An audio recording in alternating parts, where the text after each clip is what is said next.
이방 여인과의 어떤 이 혼인이라는 이런 문제도 거기에 결코 배제될 수 없는 이런 상황 속에서 결국은 바벨론에 의해서 멸망을 당하고 70년 포로 생활을 하는 과정 속에서 하나님께서 페르시아를 들어서 바벨론을 멸망시키고 페르시아 왕들에게 은혜를 베풀어 주셔서 때가 찰 때에 다시 남은 자들을 추려서 고토로 돌아오게 하셨는데, 이런 하나님의 엄청난 은혜를 입었는데, 그런 은혜를 입고 돌아온 자들이 이제 시간이 감에 따라 또 과거에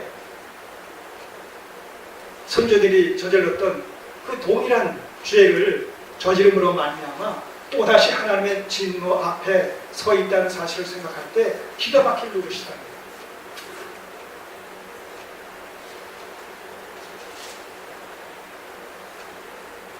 자, 9장 그 15절을 한번, 14절 15절을 한번 보시죠.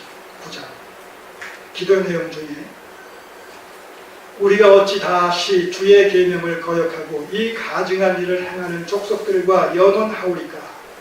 그리하오면 주께서 어찌 진노하사 우리를 멸하시고 남아 피할 자가 없도록 하시지 아니하시니까? 이스라엘 하나님 여호와여, 주는 의롭도소이다. 우리가 남아 피한 것이 오늘날과 같사옵거늘 도리어 주께 범죄하였사오니 이로 인하여 주 앞에 한 사람도 감히 서지 못하겠나이다. 구구절절 비탄과 통분 어린 심정을 가지고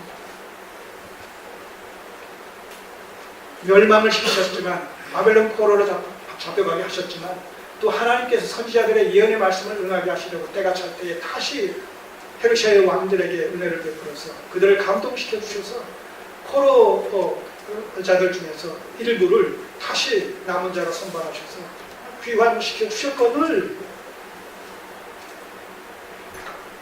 이 남자들이 같은 선조들의 죄를 반복하고 있다는 것. 그러니 하나님께서 진노하셔서 심판하신다면 주 앞에 한 사람도 감히 서지 못하겠나이다. 자, 10장 1절 에스라가 하나님 전 앞에 엎드려 울며 기도하여 죄를 자복할 때에 에스라가 그 유다 민족과 연계시켜서 연대의식을 가지고 그들의 죄를 내가 지은 죄이냐, 중보자의 심정을 가지고 통해 자복하는 것이죠. 하나님의 긍휼을 구하는 겁니다.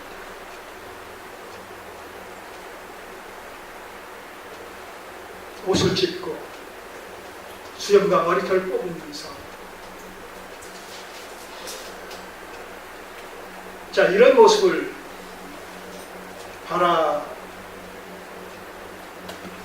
바라보게 된 이 유다 민족들이 이제 뭐예요?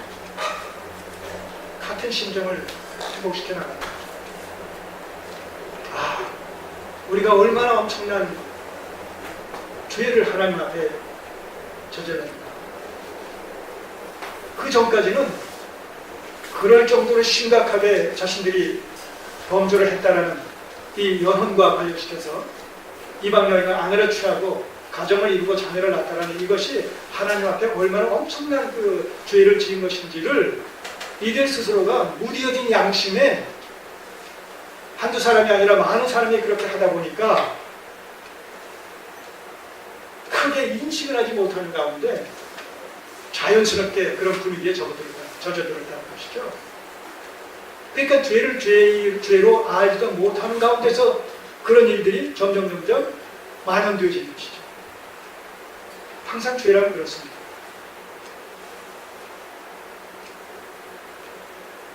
넓은 길의 신앙과 좁은 길의 신앙이라는 것을 우리가 비교해 봐도 넓은 길의 신앙 여정을 걷는 사람들이 절대 다수 아닙니다. 절대 다수다 보니까 그들이 하고 있는 일이 잘잘못을 떠나서 많은 사람이 그런 것을 택해서 그런 일을 한다는 것으로 말미암아 그런 신앙의 여정길을 간다는 것으로 말미암아서 그것 자체가 옳은 것으로 나아가시는 진리인 것으로 그렇게 착각을 할 수 있다는 거죠. 사실 포퓰리즘의 장점과 단점 중에서 단점 중에 하나가 그런 거 아니겠어요? 절대 다수가 오케이 하게 되면 다 좋은 것이며 얼마든지 아닐 수 있음에도 불구하고 마찬가지 성경에서 지금 이 1차 포로 귀환자들 중에서 상당수가 지금 이런 연원을 하고 있다라고 할지라도 무뎌진 양심에 또 낮아진 이런 윤리 도덕 의식이 그들로 하여금 그런 것을 본받게 하고 행하면서도 양심의 가치를 느끼지 못하고 그렇게 되어지는 것이죠. 우리도 마찬가지예요. 계획이라는 것의 의미가 뭡니까? 혁명입니까? 계획은 혁명이 아니죠. 본질의 회복이에요. 본질의 회복. 또는 본질로 돌아가는 것. 본질로 돌아가서 그 본질을 회복시켜서 회복된 그 원리 원칙에 입각해서 살아가는 삶. 이것이 개혁의 의미거든요. 그럼 중세 이 천년의 암흑시대에 하나님의 말씀의 본의가 왜곡되어졌단 말입니다. 하나님 중심의 말씀이 사람 중심의 말씀으로 이렇게 정체성이, 성격이, 방향성이 바뀌어졌단 말입니다. 정도에서 이탈됐다는 이유. 하나님께서 정교개혁자를 통해서 바로 그 길을 그 정도로 다시 옮겨놓으신 거예요. 회복시켜 놓으셨단 말입니다. 본질 에로의 회복, 본질 에로의 회귀. Back to the Bible, 이런 말입니다. 성경으로 돌아가자. 그래서 돌이켜 놓으신 거예요. 그게 종교개혁이에요. 그때부터 지금까지가 몇 년 흘렀다고요? 500년 흘렀습니다. 지금 이 에스라서를 보면서 이방인의 아내로 취함 이런 사람들로 말미암아 지금 문제가 야기되어진 이 시점까지는 지금 1차 포럼 귀환부터 몇 년이 흘렀다고요? 대략 80년, 정확하게 79년. 자, 7, 80년이 흘렀을 때도 이런 현상이 나타나는데 500년이 지났다. 올해가 종교개혁 500주년 10월 30일이면 500년이 지난 이 시점에서 21세기의 현대교회, 개신교회가 과연 얼마만큼 500년 전에 하나님께서 개혁시켜 놓으신 그 백투더 바이블 시켜 놓으신 그 성경의 원리와 원칙을 이 500년 후에 21세기 현대교회가 얼마나 계속해서 그것을 계승하고 있느냐, 유지하고 있느냐, 또 긍정적으로 발전시켜 나가고 있느냐라는 것을 한번 우리가 문제의식을 가지고 자문자다 한번 진단을 해본다면 계승하고 있을 확률이 많을까요? 아니면 이탈되어 지금 왜곡되어질 수 있는 확률이 더 많을까요? 전자일까요? 후자일까요? 네. 우리의 죄성 때문에 여전히 갖고 있는 이 죄성으로 말미암아서 이탈될 수 있는 위험성이 다 보인다는 거죠. 그런 맥락에서 이들도 마찬가지예요. 개혁된 교회는 지속적으로 개혁돼야 한다라는 그런 이제 슬로건과 마찬가지로 끊임없이 자성하고 성찰하고 개혁하고 하지 않으면 필연적으로 그렇게 될 수밖에 없는 그런 현상을 우리가 여기서 또 목격을 하는 것이죠. 자, 에스라가 기가 막혀 탄식하며 비통해하며 통분해하며 내 탓이요 내 탓이요 라는 심정을 가지고 하나님 앞에 회개합니다. 자, 백성들이 그것을 목격합니다. 그때에 죄를 자복할 때에 10장 1절 중반 많은 백성이 심히 통곡하며 자신을 돌아보는 거죠. 얼마나 엄청난 죄를 저질렀는지를 깨닫게 되는 것이죠. 이스라엘 중에서 백성의 남녀와 어린아이의 큰 무리가 그 앞에 모인지라. 일단은 우리가 회개 기도하고 있는 에스라 앞에 모입니다. 2절 그 중에서 엘람 자손 중 여이엘의 아들 스가냐, 이건 레위 족속 중에 후손입니다.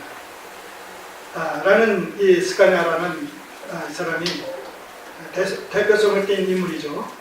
에스라에게 이르되 우리가 우리 하나님께 범죄하여 이 땅 이방 여자를 취하여 아내를 삼았으나, 이제 이실 직고하는 것이죠. 이래서 깨닫는 거예요. 자기들이 범한 일들이 얼마나 하나님 앞에 엄청난 죄악을 범한 것인지를 그것을 이제 고백하는 거예요. 인정하는 것이죠. 참 이것이 중요하죠. 잘못을 했을 때 지적을 해주면 그 잘못을 시인하고 인정하고 받아들이는 거예요. 그럴 때 무슨 가능성이 있어요? 돌이킬 수 있는 가능성이 있어요. 근데 깨닫지 못하면 돌이키지 못하죠.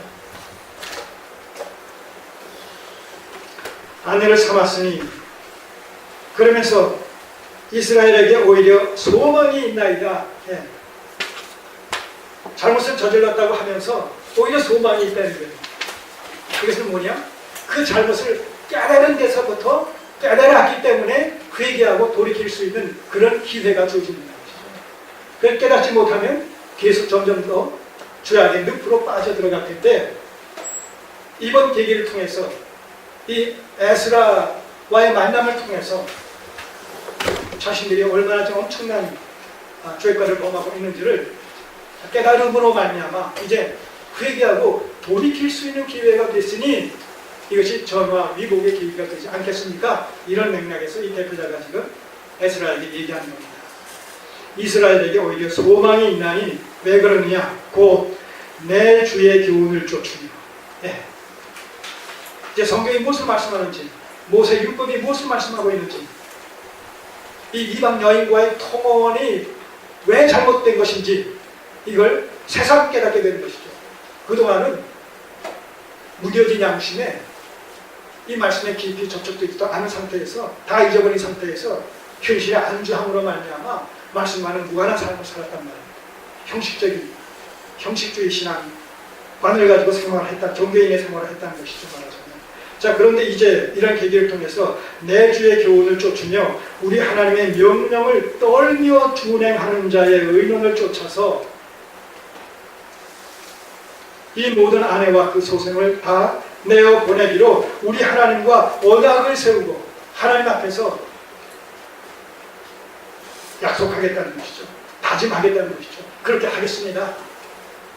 모세 율법이 지시하는 대로 그렇게 헤어지겠습니다. 요즘 말로 얘기하면 이혼하겠습니다. 이 얘기입니다. 이제 이따가 그 부분에 대한 좀 더 심도 있는 이런 이제 진상 규명의 과정이 있습니다만 일단 여기서는 그렇게 말씀드리겠습니다. 우리 하나님과 언약을 세워서 그렇게 다짐하고 그렇게 약속을 하겠다는 거예요. 그리고 율법대로 행할 것이다. 자, 이것이 지금 이제 자신들의 잘못을, 과오를 깨달은 이런 유대와 민족들이 스스로 엘리야 앞에서 하나님의 율법의 말씀을 쫓아 이 문제를 이렇게 해결하겠습니다 라고 스스로 해결책을 제시합니다. 이렇게 하겠습니다. 자, 그리고 그 다음 말씀 보세요. 언약을 세우고 율법대로 행할 것이라.